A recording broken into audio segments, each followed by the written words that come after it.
भीतरे भीतरे मुस्कातारू हो। अरे का बात बा काहे बताई? अरे बोला ना काहे लाजातारू हो, भीतरे भीतरे मुस्कातारू हो।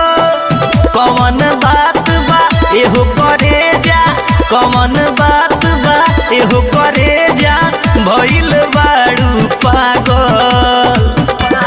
सुनो ना, रहिल रात भोरे जागल कि दिलवा पटेल जिसे लागल, उहे बना देले पागल कि दिलवा पटेल जिसे लागल। अरे प्यार हो गइल का हो? हाँ हो।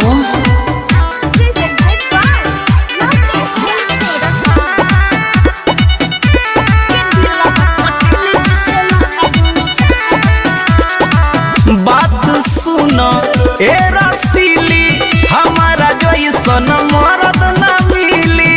अरे मर जइबई हे बाबू। तब आइए दो हम तो उन्हें कर होई दीवानी, उनके खातिर बहाई जवानी।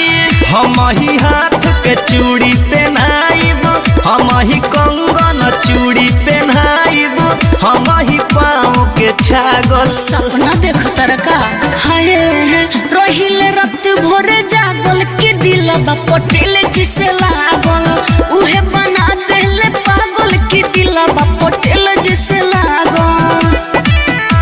पटेल जिसे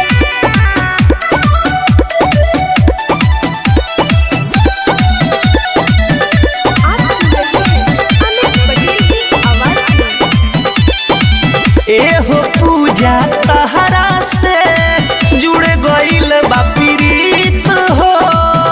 अरे आई लव यू हो। मुआ। दूर रह तू हमसे सुनिला, ए दीवा करे अमित हो। उड़ गइल बा चैन ई दिल से, उड़ गइल बा चैन ई दिल से, नींद नैन से भागो। अरे पागल क देले बाड़ू। हाय रहिल रात भोरे जागल कि दिलवा पटेल जिसे लागल, उहे बना देले पागल कि दिलवा पटेल जिसे लागल। अरे तो हम पटेले हई।